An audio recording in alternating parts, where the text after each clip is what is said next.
Buku audio sejarah kelas 11 tahun 2021. Bab 1. Kolonialisme dan perlawanan bangsa Indonesia. Subbab B. Perlawanan bangsa Indonesia terhadap kolonialisme. Bagian pertama. Pembahasan materi tentang saudagar dan penguasa lokal Nusantara. Berkaitan dengan materi yang telah kalian simak sebelumnya, bahwa perdagangan internasional lintas benua telah berlangsung dan berkembang sejak lama. Akan tetapi, narasi sejarah tentang kota-kota pelabuhan baru diketahui dari catatan bangsa Eropa. Hal ini menyebabkan seolah-olah kota tersebut muncul karena kedatangan bangsa Eropa.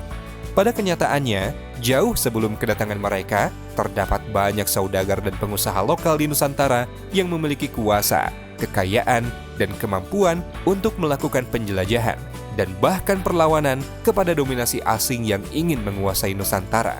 Posisi geografis Nusantara berada di dalam jalur perdagangan internasional antara negara India dan Cina. Dengan posisi yang menguntungkan, saudagar dan penguasa lokal tidak menyia-nyiakan kesempatan untuk turut andil secara aktif di dalam tatanan perdagangan internasional. Dalam tulisan Vadim Elisev tahun 2000, dikatakan bahwa jalur pelayaran dan perniagaan laut dari Cina menuju Kalkuta, India harus melewati Selat Malaka. Sebagai sebuah pintu gerbang antar wilayah, Selat Malaka menjadi kawasan yang sangat penting bagi pelabuhan-pelabuhan di sekitar Samudra Hindia dan Teluk Persia. Selain itu, Selat Malaka juga menjadi penghubung antara dunia Arab dengan India di sebelah barat Laut Nusantara dan Cina di sebelah timur Laut Nusantara. Dengan kondisi rute pelayaran yang ramai sejak awal abad 11, mendorong munculnya kota-kota pelabuhan penting di sekitar jalur Selat Malaka, yaitu Malaka, Samudra Pasai, Sumatera Timur, Jambi, Banten, Lasem, Tuban, Gresik, Makassar, dan lainnya. Teman-teman, dengan kondisi tersebut, menurut kalian bagaimana lahirnya kekuatan politik di Nusantara pada saat itu? Jawabannya ada di dalam pembahasan materi berikut ini. Simak dengan baik ya. Kekuatan politik di Nusantara lahir dari pertumbuhan jaringan perdagangan internasional antar pulau. Kekuatan politik yang dimaksudkan salah satunya berada di pantai timur negeri Melayu yang sekarang dikenal menjadi Jambi, tempat muara Sungai Batanghari atau lebih dikenal dengan sebutan Kerajaan Sriwijaya. Diperkirakan pada saat itu terdapat beberapa kerajaan besar di 3 wilayah, yaitu Kalingga, Jawa Tengah, Tarumanegara, Jawa Barat, terakhir Singasari, dan Majapahit, Jawa Timur. Mereka sama-sama menguasai wilayah-wilayah yang luas di Nusantara. Hubungan politik antara kerajaan-kerajaan besar dengan kerajaan-kerajaan kecil atau saudagar-saudagar yang berada di bawah kekuasaannya hanya sebatas mendapatkan hak dan menjalankan kewajiban yang saling menguntungkan satu sama lain.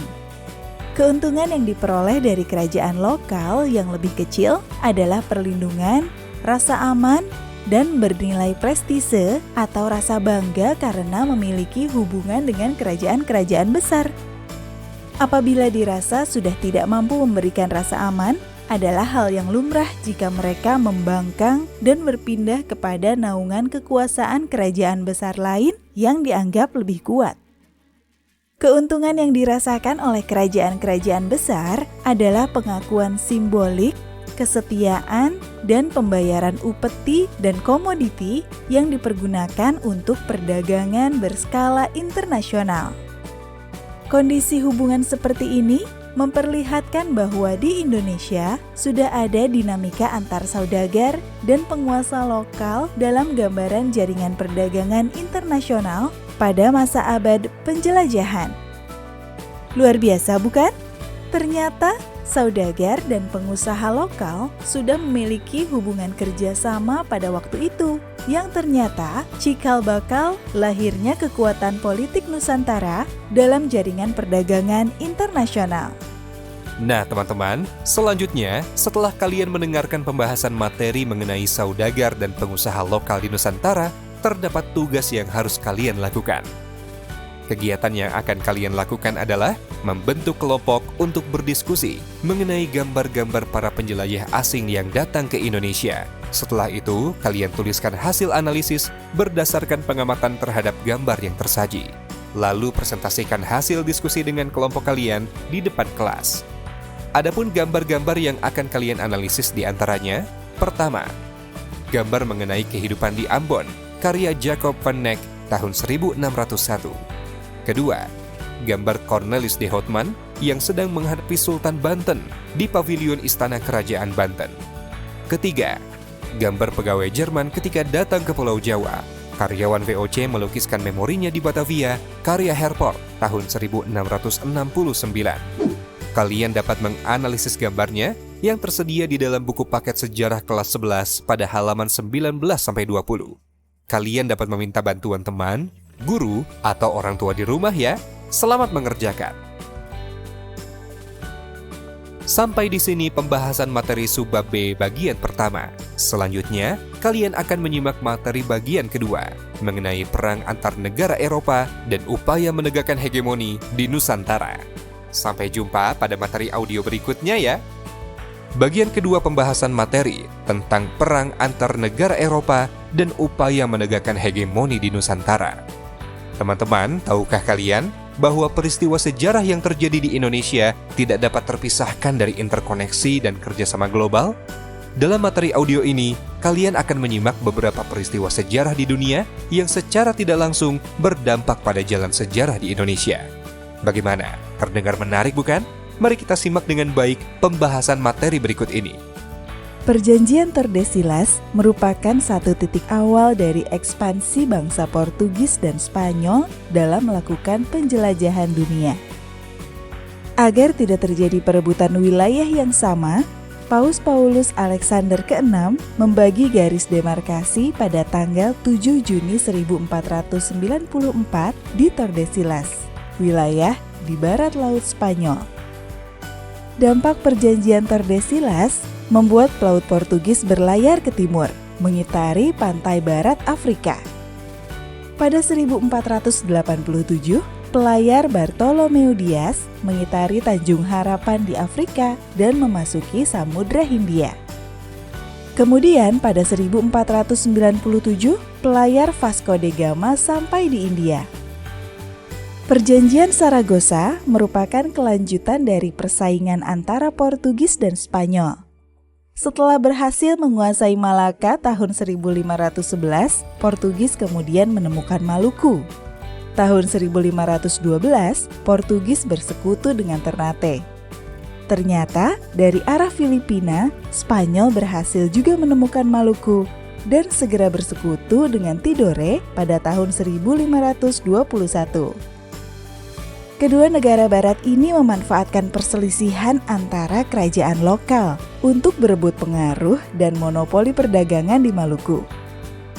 Akhirnya pada tanggal 22 April 1529 ditandatangani perjanjian di Saragossa yang menyebabkan Spanyol angkat kaki dari Maluku dan Portugis memonopoli perdagangan rempah di Maluku. Setelah kurang lebih 1 abad memonopoli perdagangan Maluku, ambisi Portugis untuk menguasai Ternate mendapat perlawanan dari Sultan Ba'abullah. Sultan Ba'abullah berhasil menyatukan rakyat Maluku untuk bersama-sama mengusir Portugis. Setelah bercokol hampir 1 abad di Ambon, pada 25 Februari 1605, Portugis akhirnya hengkang dari Ambon setelah bentengnya diserbu oleh aliansi VOC dan penduduk lokal. VOC berhasil menikung Portugis setelah berhasil bersekutu dengan penduduk Hitu di Ambon. Sitompul 2016. Dimulailah masa penguasaan VOC di Maluku tahun 1611. Peter Both, Gubernur Jenderal VOC, menetapkan Ambon sebagai pusat VOC di tanah koloni sekaligus mulai membangun kantor cabang di Batavia. Tahun 1618, posisinya digantikan oleh Jan Pieterszoon Koen yang kemudian memindahkan pusat pemerintahan VOC ke Batavia. Keadaan perang antar negara-negara di Eropa yang kemudian memengaruhi sejarah Indonesia adalah Revolusi Perancis yang terjadi pada 1789 hingga 1799. Penyebab utama terjadinya Revolusi Perancis yaitu adanya ketidakpuasan terhadap kekuasaan lama dalam sistem aristokrat di Perancis di bawah pemerintahan dinasti Valois dan Bourbon pada abad ke-14 sampai 18. Kekecewaan rakyat Perancis terhadap sistem monarki absolut mencapai puncaknya di bawah pemerintahan Louis XVI. Revolusi ini menjadi salah satu revolusi paling berpengaruh dan mampu mengubah tatanan hidup masyarakat Eropa, khususnya warga Perancis.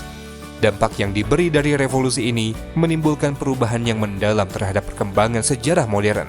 Napoleon Bonaparte adalah pimpinan militer yang mengakhiri masa revolusi Perancis pada 1799. Perang Napoleon dan perebutan kekuasaan di Eropa membuat Belanda sempat berada di bawah penjajahan Perancis. Dikutip dari MC Reclus 2016, menjelang akhir abad ke-18, VOC mengalami kemunduran. Korupsi dan perang terus-menerus di berbagai daerah di Nusantara membuat VOC mengalami krisis keuangan, sehingga pada 1795, Perancis berhasil menguasai Belanda. Pada 1806, Napoleon Bonaparte kemudian mengangkat adiknya, Louis Napoleon, sebagai penguasa di Belanda. Kemudian pada 1808, Louis mengutus Marskal Herman Willem Daendels menjadi gubernur jenderal di Hindia Belanda, dengan misi untuk membendung usaha Inggris yang ingin juga menguasai Indonesia, dengan cara salah satunya membangun jalan raya pos atau Groot Postweg. Upaya yang dilakukan Daendels dan Jan Willem Jansen, pengganti Daendels, rupanya tidak membuahkan hasil. Inggris berhasil merebut seluruh wilayah Hindia Belanda, ditandai oleh Perjanjian Tuntang. Viva Historia. Pada bagian ini, kalian akan menyimak pembahasan Viva Historia mengenai duka di Teluk Banda, tragedi di Tanah Ambon, dan Banda Neira. Jika kalian sangat tertarik dengan pembahasan apa yang terjadi di Ambon dan Banda Neira, kalian dapat meminta bantuan guru atau orang tua di rumah ya. Tragedi berdarah di Banda Neira dimulai sejak kedatangan Peter John Verhoeven yang sudah mendapati Kapten William Kelling dari Inggris telah melakukan perdagangan dengan penduduk Banda. Oleh karenanya, Verhoeven segera membangun benteng Nassau di bekas bangunan benteng Portugis. Melihat hal tersebut, orang kaya, sebutan untuk saudagar atau pemimpin di Kepulauan Banda tidak terima dan akhirnya membunuh Verhoeven serta 26 orang Belanda lainnya di depan mata juru tulisnya Jan Pieterszoon Koen. Berdasar pada hal tersebut, tahun 1621, Koen yang ketika itu telah diangkat sebagai Gubernur Jenderal VOC memimpin pasukan untuk menyerang Pulau Banda. Ia membawa 1.600 pasukan Belanda, 300 narapidana Jawa, 100 samurai Jepang, serta sejumlah budak untuk membantai penduduk Banda dan 44 orang kaya di Banda. Dari total 14.000 orang rakyat Banda, hanya tersisa 480 orang saja. Orang Banda yang masih hidup kemudian dibawa ke Batavia sebagai budak. Dan ada juga yang melarikan diri ke Pulau K dan meminta perlindungan kepada Inggris. 2 tahun pasca genosida di Banda Neira, pihak berwenang Belanda menangkap seorang prajurit upahan Jepang yang bekerja untuk VOC karena mengajukan pertanyaan mencurigakan tentang kemampuan pertahanan benteng setempat. Setelah dilakukan interogasi, akhirnya ia mengaku menjadi bagian dari rencana yang diselenggarakan oleh para pedagang Inggris untuk menaklukkan benteng di Ambon. 2 minggu kemudian, 21 orang Inggris dieksekusi karena dicurigai terlibat dalam rencana tersebut. 10 diantaranya adalah pedagang yang dipekerjakan oleh BEIC atau Kongsi Dagang Inggris. Berita sampai ke London setahun kemudian. Hal itu membuat hubungan Inggris dan Belanda semakin memanas. Hal itu pula yang membuat Inggris memutuskan untuk memfokuskan perdagangan di India. Bagian ketiga, pembahasan materi mengenai melawan kuasa negara kolonial pada periode sebelum abad ke-19. Apakah kalian pernah mendengar kalimat Indonesia dijajah selama 350 tahun? Bagaimana menurut kalian mengenai pernyataan tersebut? Apakah seluruh wilayah Indonesia memang telah dijajah selama 350 tahun? Jawabannya tidak sepenuhnya benar. Mengapa? Mari kita simak penjelasannya bersama-sama. Kedatangan Belanda pada awalnya tidak dilandasi oleh keinginan untuk menguasai seluruh wilayah Nusantara. Ketika ambisinya berubah untuk menegakkan sebuah negara koloni, muncul gelombang perlawanan dari penduduk lokal. Perjuangan melawan dominasi kekuasaan Belanda di Indonesia melalui masa yang sangat panjang. Sebelum abad ke-20, gagasan mengenai NKRI belum dikenal, sehingga perlawanan rakyat lebih bersifat kedaerahan. Mereka berjuang untuk melawan dan mengusir penjajah dengan dipimpin oleh tokoh masyarakat yang disegani di daerah masing-masing. Umumnya, perlawanan tidak terorganisir dengan baik. Seringkali penjajah menggunakan strategi divide et impera atau politik adu domba, sehingga tidak jarang bumi putra menderita kekalahan. Dalam rentang waktu ini, perlawanan rakyat terhadap kolonialisme lebih bersifat perang senjata. Perjuangan rakyat Indonesia yang dipimpin oleh penguasa-penguasa lokal dalam melawan kolonialisme dapat digolongkan menjadi dua periode, yakni periode sebelum abad ke-19, di mana rakyat menghadapi VOC, dibubarkan pada akhir abad ke-18, yakni tahun 1799, dan periode setelah abad ke-19, menghadapi pemerintah Hindia Belanda. Untuk selanjutnya, mari kita simak sejarah perjuangan rakyat Indonesia pada bagian periode pertama. Periode sebelum abad ke-19. Perlawanan terorganisir di Pulau Jawa dimulai sejak tahun-tahun awal kepindahan pusat pemerintahan VOC dari Ambon ke Batavia. Kesultanan Mataram dan VOC sempat mengirimkan utusan untuk berdiplomasi. Hubungan yang awalnya baik itu dalam perkembangannya berjalan tidak harmonis. Sultan Agung yang mengharapkan bantuan dari penyerangan ke Surabaya ternyata tidak mendapat dukungan dari VOC. Faktor lain adalah bahwa kehadiran VOC di Batavia seringkali menghalangi kapal dari Mataram yang akan melakukan perdagangan ke Malaka. Hal ini menjadikan dorongan yang kuat untuk dapat mengusir VOC dari tanah Jawa. Ia pun mulai menyerang Batavia tahun 1628. Namun serangan pertama tidak berhasil hingga menggugurkan 1.000 prajuritnya. Setahun berselang, Sultan Agung menyiapkan serangan keduanya. Namun, penyerbuan yang dilakukan pada Agustus hingga Oktober 1629 pada akhirnya juga mengalami kegagalan karena ketika itu terjadi wabah kolera dan malaria. Gudang-gudang perbekalan untuk perang Kesultanan Mataram juga dibakar musuh, sehingga persediaan makanan tidak mencukupi dan pasukannya juga kalah dalam hal persenjataan. Serupa dengan Kesultanan Mataram, perjuangan rakyat Banten terhadap VOC bermula sejak kongsi dagang ini menguasai Batavia atau Jayakarta. Kesultanan Banten dan VOC saling bersaing untuk menjadi bandar dagang internasional di wilayah Selat Sunda ini. Sikap VOC juga menunjukkan usaha untuk menggoyahkan politik kekuasaan Kesultanan Banten.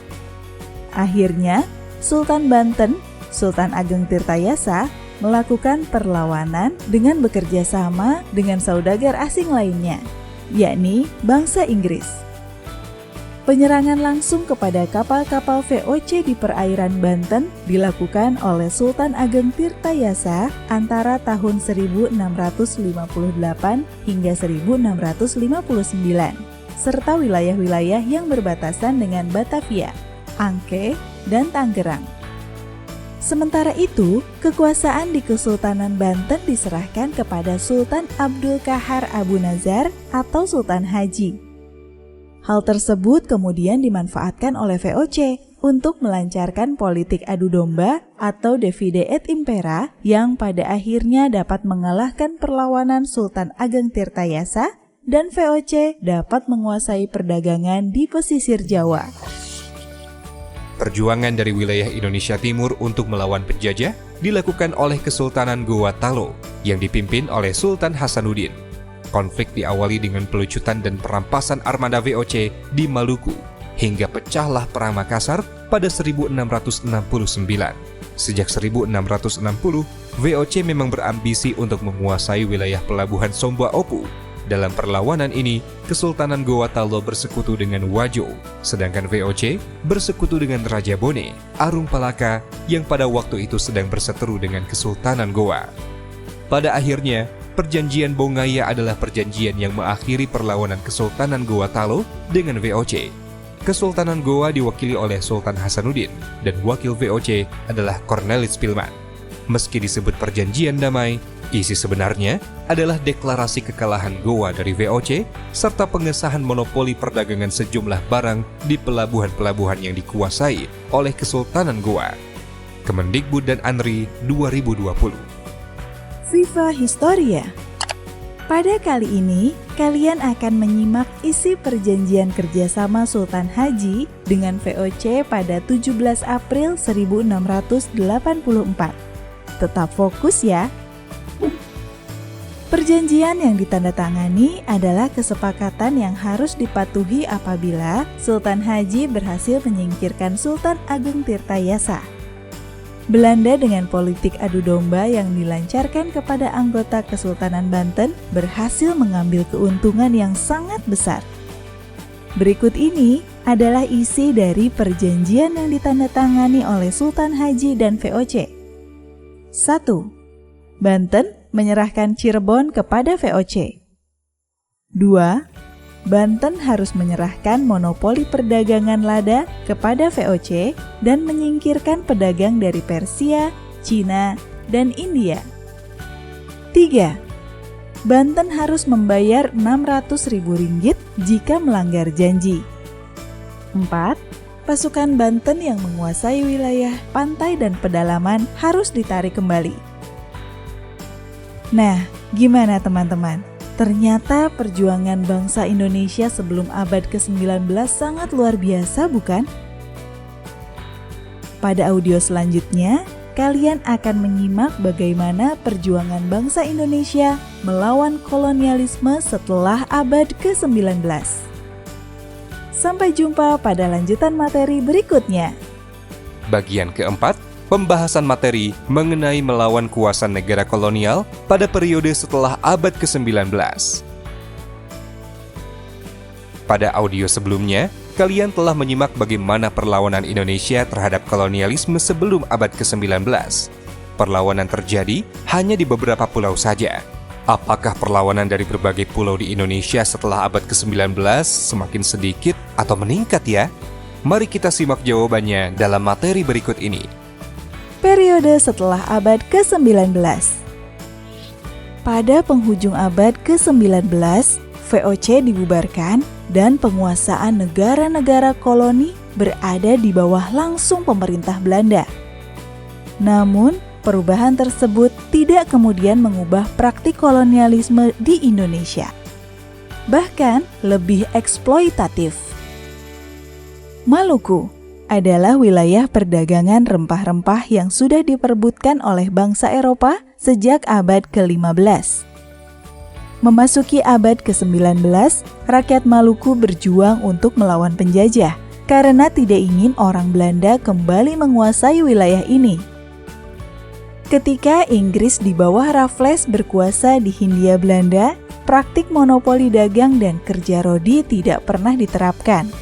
Namun, sejak penandatanganan Traktat London pada 1817, Belanda kembali memberlakukan praktik monopoli perdagangan cengkeh dan kerja rodi. Pemuda Maluku dipaksa untuk menjadi tentara yang bertugas di Jawa. Thomas Matulesi atau Kapitan Patimura bersama dengan Panglima Perang Perempuan Martha Christina Tiahahu kemudian melaksanakan serangan dalam rangka menentang kebijakan Belanda. Keduanya terlibat beberapa kali pertempuran hebat yang berhasil menguasai benteng Duurstede yang dibangun Belanda. Namun akhirnya perjuangan mereka harus berakhir setelah berhasil ditangkap. Pattimura kemudian dihukum gantung pada Desember 1817. Sedangkan Martha Christina Tiahahu dalam perjalanannya untuk menjalani pengasingan akhirnya wafat di atas perahu karena menolak makan dan obat dari Belanda. Perlawanan rakyat Jawa di wilayah Jawa Tengah dan Jawa Timur dipimpin oleh Pangeran Diponegoro pada 1825 hingga 1830. Perlawanan ini merupakan perlawanan paling sulit yang pernah dihadapi Belanda di tanah Hindia. Alasannya karena perlawanan Pangeran Diponegoro mendapat banyak dukungan seperti kaum ulama, pihak istana, bahkan rakyat Yogyakarta. Untuk dapat meredam perlawanan Pangeran Diponegoro, Belanda menggunakan siasat perang Benteng Stelsel pada 1827. Caranya adalah mendirikan benteng di setiap daerah yang dapat dikuasai untuk kemudian mengawasi daerah sekitarnya. Pasukan gerak cepat menjadi andalan Belanda untuk dapat menghubungkan satu benteng dengan benteng lainnya. Akan tetapi, taktik benteng Stelsel tidak mampu menahan perlawanan dari pasukan Diponegoro. Akhirnya, Belanda menggunakan tipu muslihat untuk dapat menangkap Pangeran Diponegoro. Dampak dari penangkapan itu adalah semakin melemahnya gerak pasukan Diponegoro. Perlawanan rakyat terhadap Belanda di Pulau Sumatera diantaranya terjadi di Palembang, dipimpin oleh Sultan Mahmud Badarudin. Perlawanan terjadi karena ambisi Belanda yang ingin menguasai Palembang, khususnya Kepulauan Bangka Belitung. Akan tetapi, setelah Palembang berhasil dikuasai kembali oleh Belanda, Sultan Mahmud Badarudin ditangkap dan diasingkan ke Ternate. Selanjutnya, perlawanan rakyat Sumatera Barat atau dikenal dengan Perang Padri, tepatnya di wilayah Kerajaan Pagaruyung. Perang ini berawal dari konflik internal masyarakat Minangkabau, yakni golongan adat dan kaum Padri atau golongan ulama. Tuanku Imam Bonjol adalah tokoh yang memimpin kaum Padri. Perang Padri berlangsung antara tahun 1821 hingga 1838. Dalam perkembangan selanjutnya, Tuanku Imam Bonjol dapat mengajak kaum adat untuk menyadari tipu daya Belanda dan bersatu menghadapi pemerintah kolonial Belanda. Perjuangan rakyat Tapanuli Sumatera Utara melawan penjajah dilancarkan di bawah kepemimpinan Raja Sisingamangaraja XII pada 1870 hingga 1907. Perlawanan ini didasari karena pemerintah kolonial Belanda membentuk Pax Nirlandika atau ambisi Belanda untuk menguasai Nusantara dengan menjajah wilayah Tapanuli. Perlawanan yang dilakukan oleh rakyat Bali bermula karena tindakan protes Belanda terhadap kebijakan kerajaan Bali yang disebut Hak Tawan Karang. Aturan tersebut memberikan hak kepada kerajaan-kerajaan Bali untuk mengambil dan merampas muatan kapal asing yang terdampar di perairan Bali. Namun, protes Belanda kepada penguasa lokal di Bali tidak membuahkan hasil. Hak Tawan Karang tetap berlaku, sehingga memicu terjadinya Perang Puputan Margarana atau Perang Habis-Habisan antara kerajaan-kerajaan Bali yang dipimpin I Gusti Ketut Jelantik melawan bangsa kolonial Belanda. Perlawanan rakyat di Kalimantan dikenal dengan Perang Banjar pada 1859 hingga 1905. Hal ini terjadi karena monopoli perdagangan Belanda di Kalimantan sangat merugikan pedagang pribumi. Pemimpin perlawanan ini yakni Pangeran Antasari yang merupakan sepupu Pangeran Hidayatullah. Ia berkali-kali memimpin serangan terhadap Belanda. Pasukannya berhasil menyerang pos-pos pertahanan Belanda dan benteng Belanda di Tabanio hingga menenggelamkan kapal-kapal Belanda. Ia mendapatkan julukan Panembahan Amiruddin Khalifatul Mukminin yang diberikan oleh para pengikutnya.